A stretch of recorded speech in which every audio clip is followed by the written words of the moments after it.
On this episode of the show, you've got the Game Time Guru, myself, breaking it down with an ESPN analyst. We're joining forces this time to learn about his journey, as well as who should have won Rookie of the Year and MVP in the NBA. Don't miss this episode of the Game Time Guru. So, what time is it? Game time! Woo!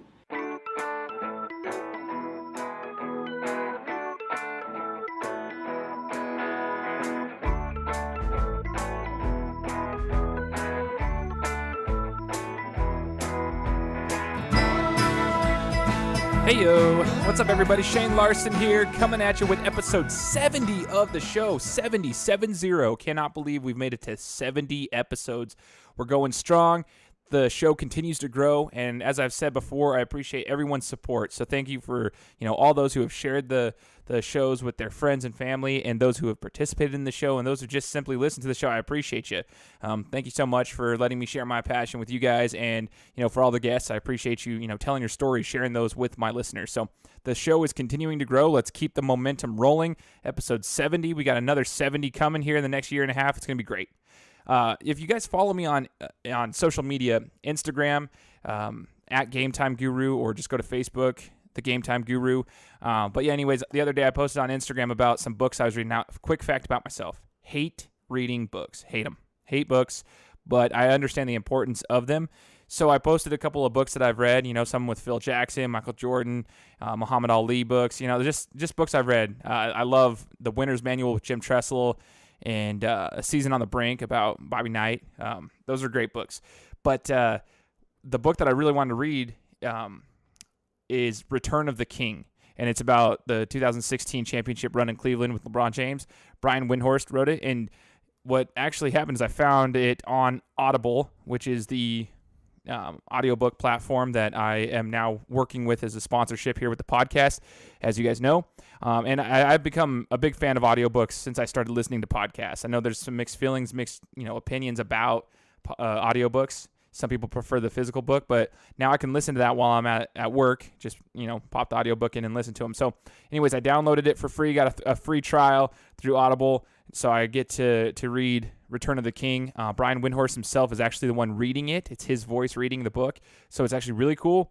And so I encourage you guys all to do that as well. If you guys are interested in that book or any other book for that matter, I love this one. You can get your free Audible, 30-day trial by using the link of audibletrial.com/thegametimeguru. Again, it's audibletrial.com/thegametimeguru. Sign up for your free 30-day trial. You can get the book, read it. It's awesome.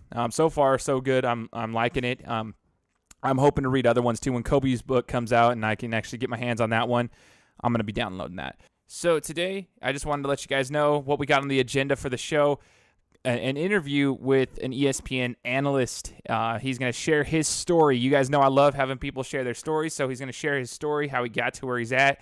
He's got a lot to say, and it's awesome. It's one of my favorite interviews I've done. I mean, I love every one of my interviews. This one was awesome because he was more than happy to join me.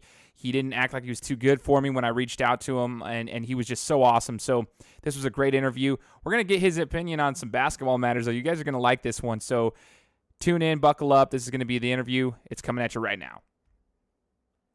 On the phone with me today is ESPN analyst Adnan Virk. Adnan, thank you for joining us on the Game Time Guru. Oh, my pleasure, Shane. Thanks so much for making the time. I appreciate it. Pleasure's all mine, man. And I am so ecstatic. We talked about it before. Ecstatic that I have you on the show. Cannot believe it. It's actually it's an honor. I still get giddy when I'm talking to people like yourself. So thank you so much. And I want to ask you something, Adnan. Before the lights were all on you and you became Adnan Virk on ESPN that everybody knows, where were you from and what was your field of study? With a question like that, Shane, I should warn you that brevity has never been my strong suit, so I hope there's no length on this podcast. I hope that's a nice open-ended question to my journey, which is tough to distill so quickly, but I will attempt to do it in quick and as fast as possible. You go ahead and jump in wherever you find it interesting. But the real short story is this. I always loved sports, and I always loved broadcasting. And when I was in high school, I always liked public speaking, and I was a good writer, and so I kind of had the skills to do it. I think that's first and foremost. Whenever I meet people who want to become sportscasters or going to broadcasting, they kind of have to have those tools of writing and communication and knowledge and all that goes hand in hand. But I was fortunate, like I said, to have that kind of base, and then I went to Ryerson, which was a good school in downtown Toronto. It's a great broadcasting school, much like I guess for people in the Northeast, this will not impact you, but people in Syracuse, I swear, whenever you go to ESPN, there's an inordinate amount of Syracuse grads or Northwestern. Those are the two big media schools. So Ryerson was like that. And, I wanted to be a filmmaker. I've always loved movies. Sports and movies are my twin passions. And I always wanted to be a filmmaker. But I quickly realized I did a short film in my second year of college. I did not have a strong visual sense. And that's probably the best way to put it. Like a filmmaker looks at a situation, they can see all the different angles and the technical jargon, and that's not me. I love watching movies and dissecting them, but the actual craft of it is much more harder, especially for someone like me. So I would rather talk with them and make them. And like I said, speaking and writing are my strengths. So broadcasting is a natural strong suit. And I always loved sports. That was a no-brainer for me. I could never imagine doing hard news. It's far too depressing. I don't really understand U.S. politics, so there's no chance there. Sports is something that's always fun, and I love competition. And I think I'm an overall big sports fan. I think that's really important. So when people want to go into sports, meet people who say, oh, they love basketball, they love football. I mean, the more sports you love, the better chance you have, the more well-rounded you be. Robert Ford's my old buddy from ESPN. He now works at MLB Network. Whenever people ask him for advice, he always says, read as much as you can and make your weakest sport your strongest one. So I don't know a ton about golf or auto racing, but when I was 21 or 22, at least I knew enough that if I had to, do a highlight at TSN, which was the equivalent of ESPN, or if I had to speak on the subject or horse racing, I knew that, affirmed on the Triple Crown in 1978. The more kind of nuggets like that and stuff you can know, the better chance you'll have at success. So I got an agent in the States when I was working in Toronto after a few years. My boss there pushed me to do it, and struck out at a few jobs. MLB Network wasn't interested. I believe Turner, wasn't interested. We definitely pitched a few places, and they passed. But ESPN was amazing. Laura Orlando was the boss, and she said, they don't have an opening, but if you'd like to have a conversation, I really like your tape. You used to send the tape back in those days, a DVD. So I met with her, and that was a nice conversation, and I had to wait a long time. For those who are trying to get in the business, you have to wait. It feels like you're waiting forever. So I would send an email maybe once a month, just checking with her, everything going, blah, blah, blah.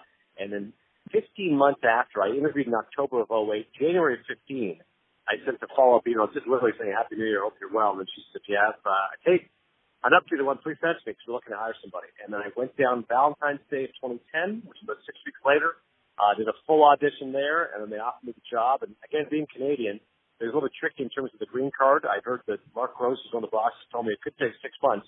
But thankfully, it took 4 days, and very quickly I got approved. And then my wife and I and our one son at the time moved down here. So it's been an amazing journey, man. 8 years here at ESPN, and by the conclusion of my next deal, it'll have been 10 years at ESPN, which is a lot more than I think anybody would ever predicted. So it's been a real thrill for me. I hope that was a short enough version. Yeah, no, seriously.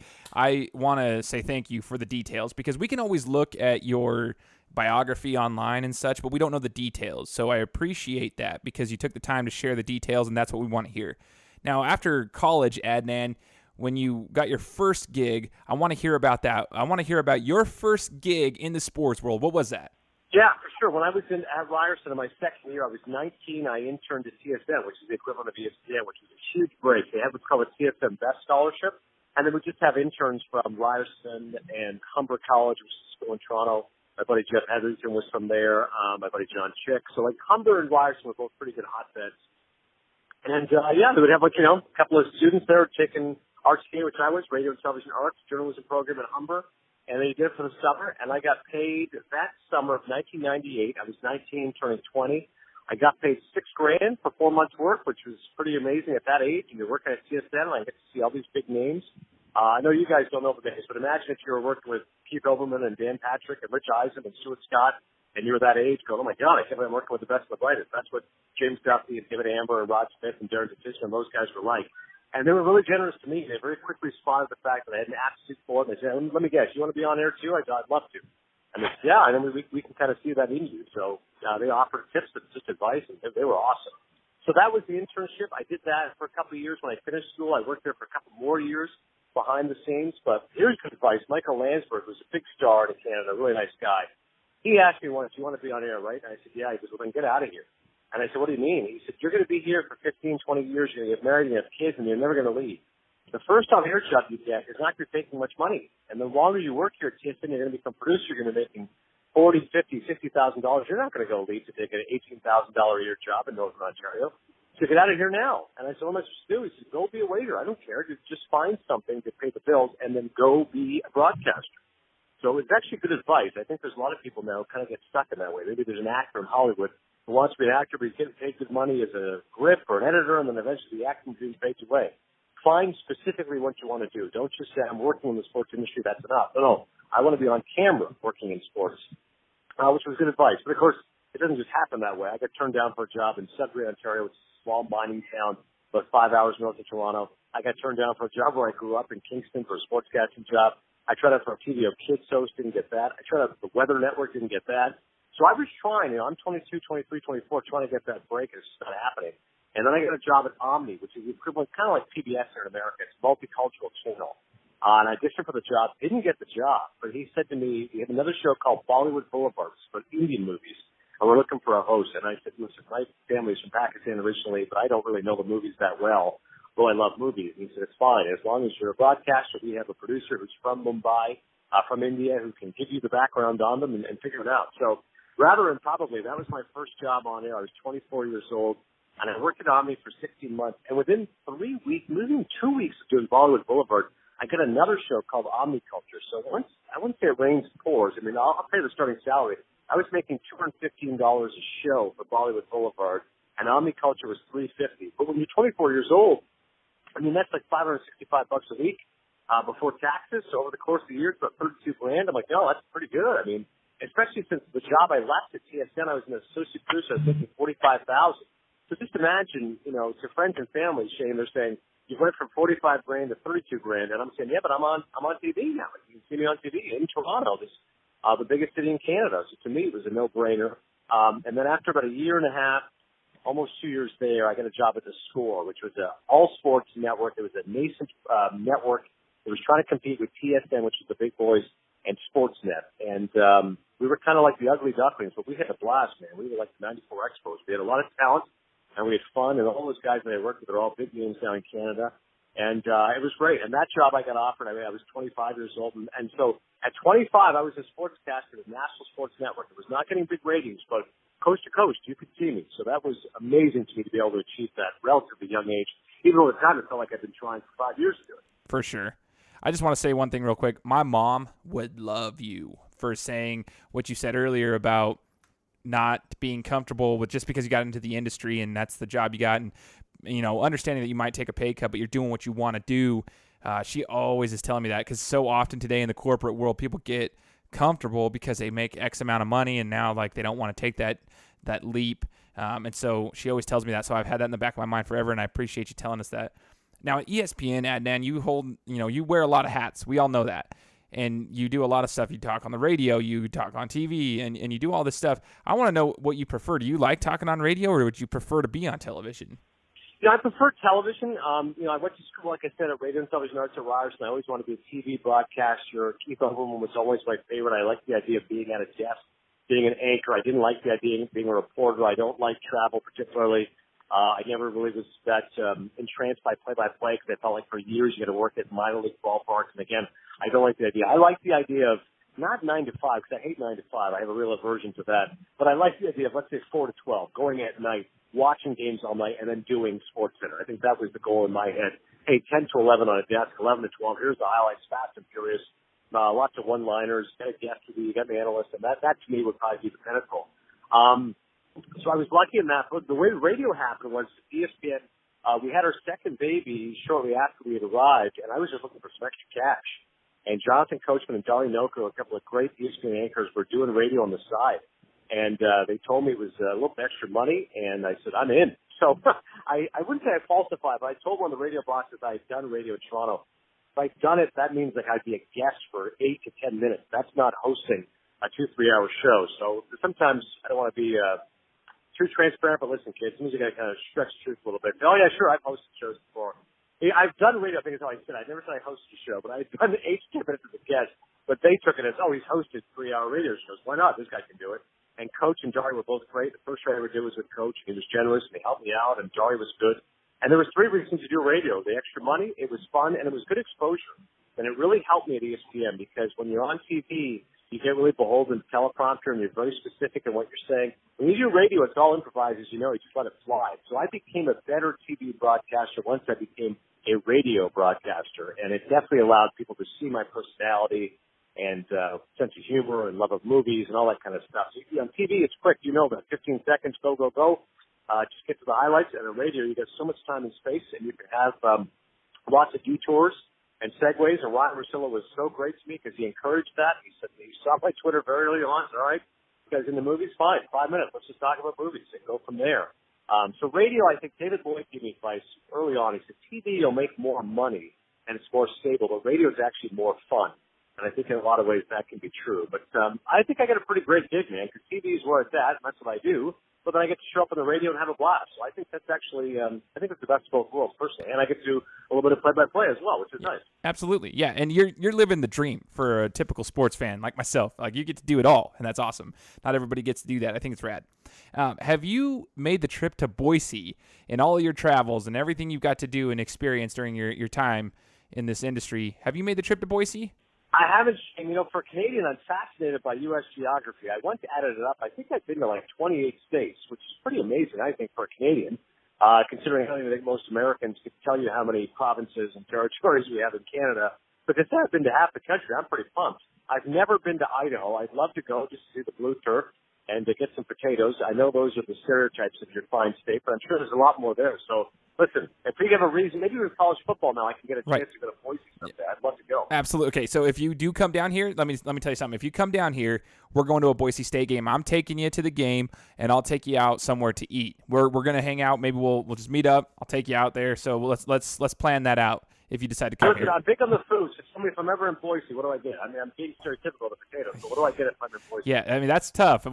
Is there a certain food that you like, Adnan? What do you like? Chicken, I like steak, I like pasta. I mean, I'm pretty sure seafood, whatever you got. Okay, so if that's tough. I mean, if you like steak, I mean, we can go Ruth's Chris. That's the first thing that comes to mind. Their steaks are beyond amazing for Ruth's Chris. I'm trying to think of any kind of restaurant, though, that, man, Ruth's Chris has got to be where it's at, though. I want to find something, and they say it's only particular to Idaho. Like, even if it's a dessert or something, you say, you have to come to Idaho to have the mud pie or whatever it is. Okay. I got you. Boise Fry Company. That's what you got to do. And the reason I say Boise Fry Company is because the fries that they have there are specific. They have different types of fries from different parts of the state. You have got to try out Boise Fry Company. That's where you'll have to go. That is particular to Idaho and specifically particular to Boise. Now, I've got to get into a college football discussion with you and have a question. I have a question for you because it's not every day I get to speak to an ESPN analyst. Now, your thoughts on Ohio State. Now, I'm a Buckeye fan, Adnan, huge Buckeye fan. Born and raised in Boise, huge Bronco fan too. I graduated from there, so go Broncos, but I love the Buckeyes. They don't know who's going to start at quarterback this year, but they're, preseasons, they got them ranked, expected to get to the, college football playoff, Final Four, da-da-da-da-da. I want to know your thoughts, though, because they have this question mark at the quarterback position, the engine that drives the team. What are your thoughts on the Buckeyes' chances of making the national championship this year? I think the Buckeyes are always in the mix. I mean, listen, college football is run for a novice like me who didn't grow up with it. But what I realized really quickly is there's two big things: the coach and it's the system. So as long as you have Urban Meyer, who's one of the game's best coaches there, you're always going to have a chance to win. What's amazing to me is that in the 5 years I've covered college football, it's gone from the SEC being the dominant one to now the Big Ten. And to work with Joy Galley, of course, great Buckeye, he's been saying it all along, but that Big Ten East is the best division in all of football. So it's a strength and a weakness for the Buckeyes. The strength is that if you can overcome that gauntlet and beat Michigan State and beat Michigan and prove your strength in state, then all of a sudden you're like, yeah, we can beat anybody. The downside is, of course, it's so tough to run a table against those teams. And as you mentioned, for Urban, there's that bit of flux in terms of the quarterback. But I will ride with him without any equivocation. And Michigan now with Harbaugh even is a bit of a disappointment. Like, that's what Paul Flymont's been saying. For all the hype that Harbaugh gets, like, what's Michigan done since he's been there? They really haven't been able to stand up to Big Brother in Urban and the Buckeyes. So, yeah, I think they're always that perennial contender. They're always one of those 5 to 10 teams that I have an eye on. But I think we can have to wait and shake out a little bit to see once the season starts. Is it the elite Buckeyes team or just a really good Buckeyes team? And then who do you have winning it, Adnan? Who's winning the national championship? Is it Alabama back-to-back, or who do you got? I do have Alabama. I called the Alabama spring game with Kirk Herbstreit and Galloway in April 21st. And not only did the team look good, and we don't even know if Tua's going to start, or Jalen Hurts is going to start at quarterback, but I looked at their schedule, and they're a double-digit favorite in every game. I mean, there's just no competition for them on their schedule. So they're just going to cruise. And then all you got to do is win 2 games, win the semifinal and win 1 national championship. And Saban's the best coach in the business. So I'd love to give you an off-the-board answer. Like I'm actually going to be flying to L.A. at the end of the month for the Pac-12 meetings. I can't wait to go see Chip Kelly. I'd love to see him build a contender at UCLA, but it's not going to happen in year 1. I love Herm Edwards. He's now coaching Arizona State, my old buddy from ESPN. I can't wait to see him. Kevin Sumlin, of course, the former coach at A&M, is now with Arizona. So the Pac-12 I kind of have an eye on. I'm curious who's going to stand out. You mentioned your Buckeyes out of the Big Ten. I always look at them. And then Clemson, they're not going anywhere either from the ACC. So those are the handful of teams I look at. But honestly, man, it's tough to bet against Alabama. That's how good that team is. And being there, that game against Georgia, when they were down, the way they came back, it was pretty amazing to see. Me and Jesse Palmer and Joey Galloway were all impressed with their fortitude. Man, I don't want to hear that. I can't stand Alabama. Everybody knows I can't stand Alabama. I'm very open about that. But you know what? You got to respect them. As I've gotten older, I've grown to respect certain teams and certain organizations, and they win when they have to win, and I guess that's the big thing. But I can't stand them. Anyways, the NBA awards came out a few weeks back. We're talking MVPs, Rookie of the Year, big question marks there. A lot of debate that happened. I need your thoughts on this because I want to know what the most valuable player stands for. What does that even mean? And not only in the NBA, but for all sports for that matter. I want to know what the most valuable player is supposed to mean because that's the debate we keep having, man. I know it's supposed to be most valuable to his team, but I kind of think it's a joke. I mean, listen, James Harden scored 30 points per game, and the Rockets had 65 wins. I know they were great, but honestly, the fact LeBron James didn't win the MVP, to me, I wouldn't say it's a travesty, but it is laughable. It's kind of like how Shaquille O'Neal only ever won 1 regular season MVP, and you go, come on, he's one of the dominant players of all time. How can he only win MVP? LeBron should have won his 5th MVP. I mean, he carried that team, even with the changes that they made. He really was the guy. And no disrespect to Harden, who's amazing offensively. He's a defensive sieve. I mean, if you watch that series with the Warriors, you very quickly saw that he is not a defensive stalwart, whereas LeBron can do everything. He can pass, he can score, he can rebound. So Harden's a great offensive player. Rockets had an amazing season. But honestly, LeBron James is the MVP to me. And I just think it should be most valuable. And by the way, if it is most valuable, imagine the Cavaliers without LeBron James really make the playoffs. The Rockets without Harden still had Paul and Capella and Anderson and enough other guys. They'd be okay. So that's one of those. I think Kyrie Irving put it well. He said that James Harden might be the people's MVP, but LeBron James is the NBA's MVP. Oh, for sure. I think that anybody that watches basketball can see that the supporting cast for both, you just have to look to a lot of factors, and it's unfortunate. And the same goes with the Rookie of the Year. I kind of want to know your thoughts on this. I'm a Jazz fan, so I got to get your opinion. I love Donovan Mitchell, but did Simmons earn it, or should it have been Mitchell? I think it should have been Donovan Mitchell. I watched more Jazz games than I realized throughout the year, and I actually thought he was amazing. Again, in terms of value, where's Utah without him? Where's Philadelphia? Embiid's a stud, and they've obviously got players who were able to develop as the year went on. And a good coach in Brett Brown. And obviously, Quinn Snyder was up for Coach of the Year as well for Utah. But I actually thought Donovan Mitchell was amazing. The games I saw, he was willing to put a team on his back. Simmons, for all his talent, and he obviously can distribute the rock well and he can rebound. He still doesn't have much of a jump shot. His scoring is a little questionable. So I actually was hoping for Donovan Mitchell to win. And this isn't even including the fact Simmons, is a second-year rookie, which I think is, it is technically accurate, but a little bit unfair that he kind of had a little bit more time. But honestly, I would have rode with Mitchell. That's me personally. I think he was the best rookie of the year. I know you can't see me right now, but I am smiling. I am smiling because I love Donovan Mitchell. I'm a Jazz fan. You know I'm going to love that answer. Thank you for that. Before we get to my last question, I did have to ask this because I know you're a movie guy, Adnan. What's your favorite movie? The one that I've seen the most, I think that's always the easiest to answer because best is tough.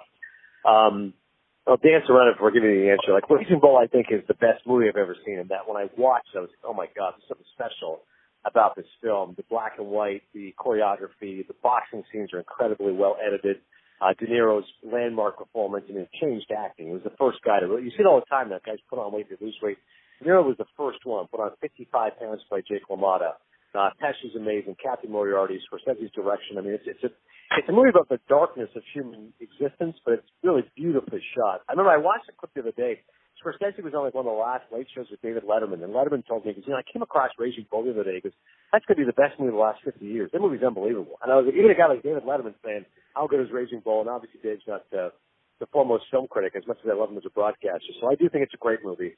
I love Taxi Driver. When I was in college, that movie I wore out on my VHS. I never really related to it as much as I did at that time about loneliness and urban alienation. Again, De Niro, Scorsese. But I think the best movie, and the one that I've seen the most, is Goodfellas.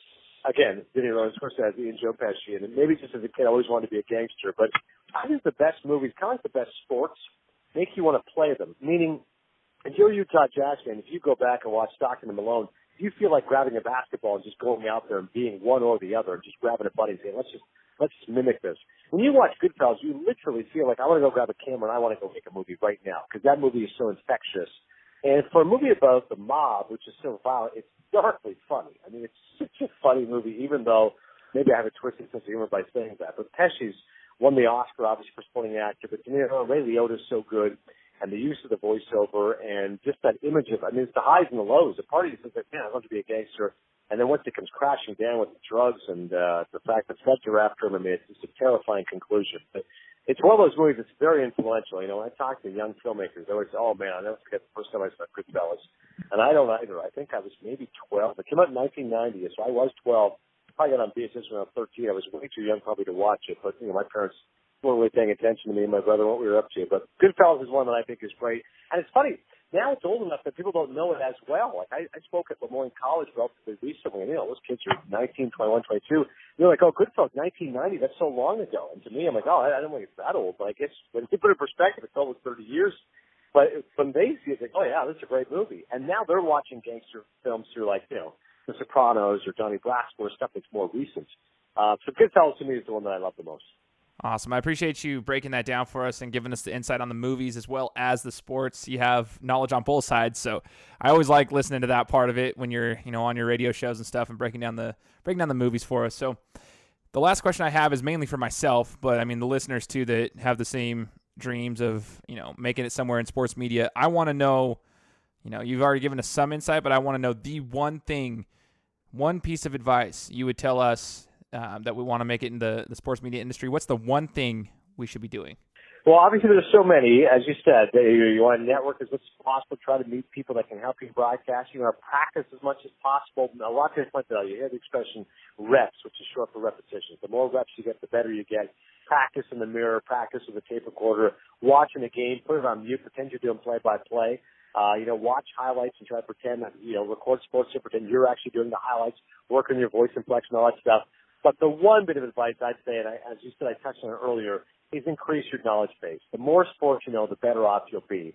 And you want to be so prepared that no matter what happens, you've got a base for it. So if you're a young man, a young woman in high school or college and you're trying to find your way, honestly, read as much as you can. Make your weakness your strong suit, that you're so well-balanced, you're so knowledgeable. You know, I hear people all the time tell me, oh, you're so versatile at ESPN. You can do hosting, you can do play-by-play, you can do radio. Well, that versatility stems from me trying to be as knowledgeable about all things as possible. So if tomorrow ESPN calls me and says, we want you to cover the World Cup, I'd feel like I'd have enough of a base that I'd know not only what's happening right now in soccer, but what's happened in the history for major countries. And that's not a sport that I cover all the time, of course. It's baseball and college football and college basketball. But you want to feel like whenever somebody hires you that you've got the base that nobody else does. And that's going to make the difference. You know, it's easy to say, how do you get on TV or radio? You have to have a good voice. You know, you want to be intelligent, have good ability to speak well. All that's important, but honestly, I don't think you can beat knowledge. I always think of the quote from my dad, which is by Francis Bacon, the philosopher, knowledge is power. So remember that, and I think you're in good shape if you can do that. Definitely will remember it. I appreciate you, Adnan, taking the time for joining me today. Knowledge is power. Thanks so much, sir. All right, Shane, my pleasure, man. I really appreciate it. Take care. Boise Fry Company. I'll jot that one down. Yeah, make sure to jot it down. And, hey, maybe one day I'll be able to sit right next to you on set and I can learn from you live in action, right? That would be amazing, man. I hope so, too. Right on, man. And for all the listeners out there, I hope you guys enjoyed this episode, my interview with Adnan Virk. Hope you got to know him. He's awesome. Great time. I enjoyed it.